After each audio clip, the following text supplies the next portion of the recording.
જય શ્રી કૃષ્ણ, જય માતાજી. જન્માષ્ટમીની બધાને શુભકામના. અને નંદ ઘેર આનંદ ભયો જો આજે મઘાના વરસાદમાં નામ આવી ગયો છે, કારણ કે આજે એને તૈયાર કરવાનો છે, એટલા માટે પેલા નવરાવો પડશે ને.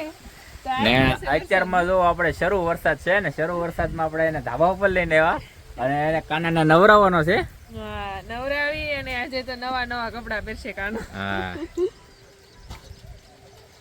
ગામડામાં બાળક હોય, છોકરા હોય, નાના છોકરા હોય કે મોટા હોય, કોઈનો જન્મદિવસ નથી ઉજવતા, ઉજવાય છે પણ કોઈ ઘેરે, પણ ખાસ કરીને કે હરેક ઘરમાં નાનાથી લઈને મોટા આજે કૃષ્ણ જન્મના દિવસે હરેક ગામડાના હરેક ઘરમાં જન્મદિવસ ઉજવાય છે. ભગવાન કૃષ્ણનો ભલે બાળકોનો નથી ઉજવતા પણ 12 મહિને એકવાર ભગવાન કૃષ્ણનો બધાના ઘરે જન્મદિવસ ઉજવાય છે. બધાના જન્મદિવસને દિવસે કેક મગાવીને કેક કાપે છે, પણ ભગવાન કૃષ્ણના જન્મદિવસમાં એટલો ફરક છે કે કેક કાપતો નથી, એ બધાને બાટે એટલે કે વેચે છે. પ્રસાદ પંજરી છે ને પ્રસાદમાં તો 56 ભોગ કહેવાય કે 56 ભોગ પણ વેચે છે. ક્યાં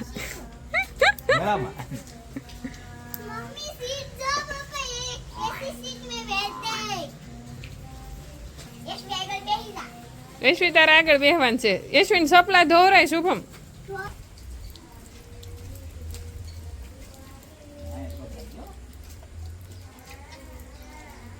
શુભમ ને બેહાડજો, કિશન પછી બેહજો.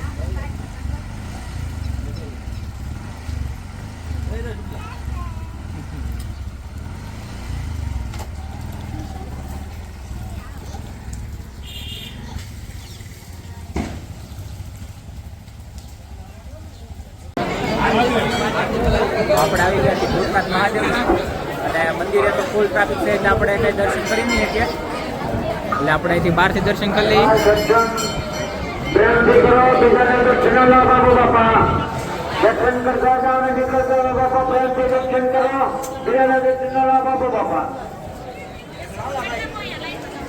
દર્શન કરી લીધા અહીંથી બહારથી.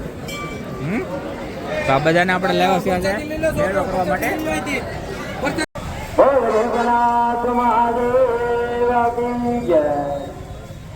મેળો તો હાંજનો હોય, અત્યારે તો ખાલી દર્શન કરવા માટે અને એ માટે જ આવે બધા લોકો.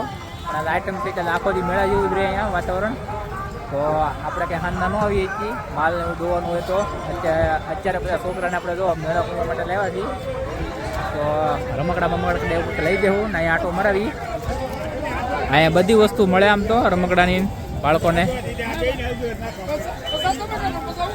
તો બધાના મકાઈ ને ખવડાવી દીધી છે ને હવે આપણે જઈ ઘરે. મેળો કરી નાખ્યો તો કિશન એન શુભમેન જેનિશા એન. કેમ જેનિશા, મજા આવી કે તને યશવી? તો મેળો થઈ ગયો છે બધા, આપણે હવે જઈએ આપણે ઘરે. ઓર જેનિશાના રમકડા લેવા છે તો આપણે જઈએ રમકડા લેવા માટે. હું રમકડા લેવા હે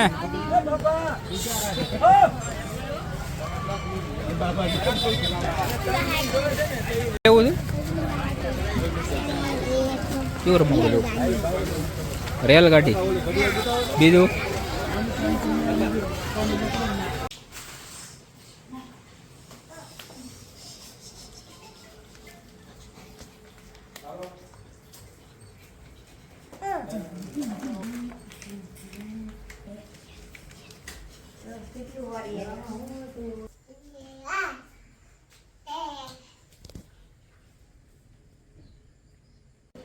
કેમ મેળામાં ન જામ્યું હરખું હે? તો કેમ આવીને ઊંઘવું પડ્યું ઘોડિયામાં? એ રીતે હાલો જેનિશાને હિસકાવા હાલો. કાનુડાને જ નથી હિસકાવાનું, જેનીને હિસકાવાની. જેની તો નાની નથી હો. જો આવી પૂર્વા, જો પૂર્વા વેઠી ઉતારે ને.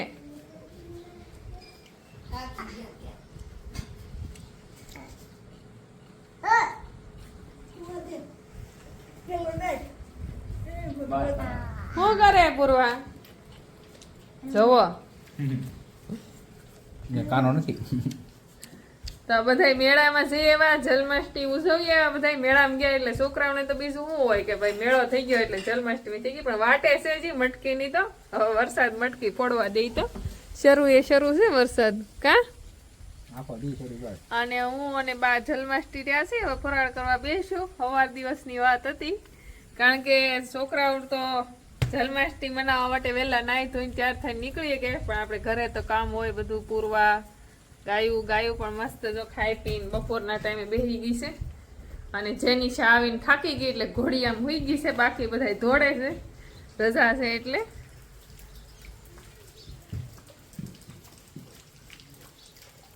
બસ મૂક્યા તો ખાણ આપડા થઈ ગયા છે ને. વરસાદ કાલ હાતમના દીનો ધાર નથી ખેંચતો, એક જ ધારો વરસાદ શરૂ છે. અને ગાયું દોવાનો ટાઈમ થઈ ગયો છે એટલે બા ઉમાનું મિલ્કિંગ કરે છે, જેનીના પપ્પા ગોરીનું મિલ્કિંગ થઈ ગયું ને હવે બીજી ગાયનો વારો આવશે. ને વરસાદ આમ ન બતાય પણ ધારથી ખબર પડી જાય કેટલો વરસાદ શરૂ છે.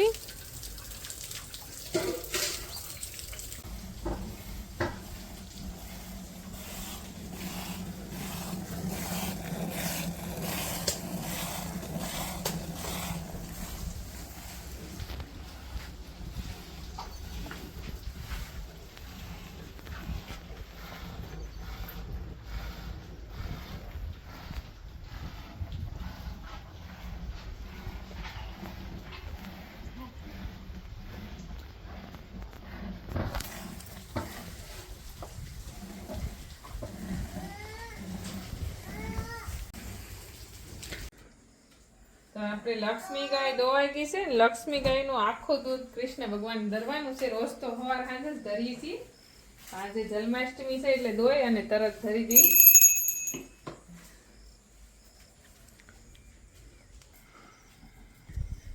દર વર્ષે આખ જાળીએ હું શણગારતી કાના અંજુલો. આ વખતે શુભમ ને કિશન શણગારે છે. ત્રણેય બેનું જેનિશા યશ્વી એ તો હુઈ ગઈ છે, પણ શુભમ કિશન ને અહીં ઝૂલો મૂકવો છે એટલે શણગારે છે. તો આ વર્ષે મને એટલી રાહત મળી ગઈ છે, બે ભાઈ ને આવડી ગયું છે બધું કરતા. ફુગા પણ એને લગાડી દીધા છે ને. હવે કોઈ વસ્તુ બહારથી લાવીને તો નથી શણગાર્યું, આપણે બધું જે કાંઈ ભરત પરોણું છે એમાંથી શણગારવાનું છે. અને દોરીનો પણ ઝૂલો એક બનાવેલો છે એ મૂકી દેવું એટલે એમાં આપણો લાલો હિસકી લે. કાકાના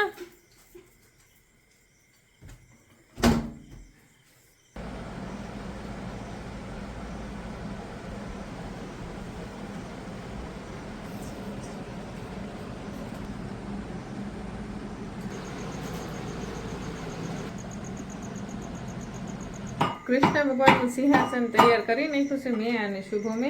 બાકી બધા હોઈ ગયા છે, કારણ કે વહેલા ઉઠે માલ કરવાનું હોય એટલા માટે. તો ખાંગડા હાકર થોડી ખાંડી નાખશે ને હવે બનાવવાની છે પંજરી. દર વર્ષે બનાવું છું અને વિડીયો પણ બનાવેલો હોય, ગયા વર્ષનો પણ છે, પણ આખેલે ડાયરેક્ટ બની જાય એવો બનાવશું. અને શુભમે ખાંગડા હાકર બહુ ખાંડી નાખી. બુરું ખાંડ તો નાખવાની છે, પણ તોય છતાં ખાંગડા હાકર થોડીક અને હૂંઠ બે ખાંડે છે.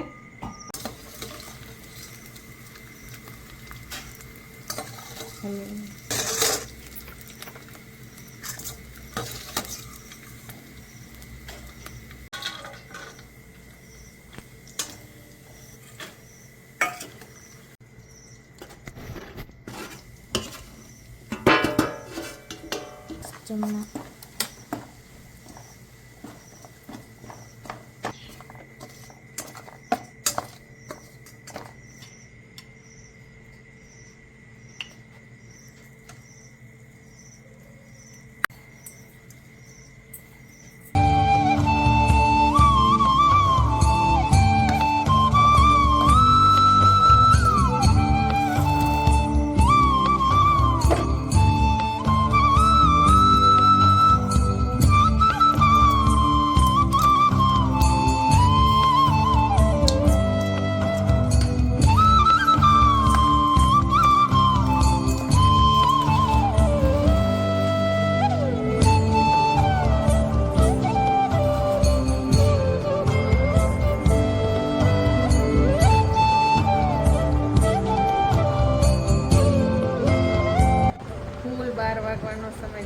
12માં ખાલી 5-10 મિનિટ જ બાકી છે અને હું અને શુભમ બે જગી છીએ કૃષ્ણ જલમ માટે. બાકી બધા હુતા છે તો એને હુવા દેવાના છે અને હું અને શુભમ એ કૃષ્ણ જલમ કરી દઉં, કારણ કે સવારે બધાને સરપ્રાઈઝ પણ મળી જાય અને ભગવાન કૃષ્ણનો જલમ પણ થઈ જાય. તો પાંજરી બની અને ધરાઈ ગઈ છે ને અહીંયા શુભમ આરતી લઈને ઊભો છે અને અહીં કૃષ્ણ જો પંજરી ખાવા માટે તૈયાર થઈ ગયો છે.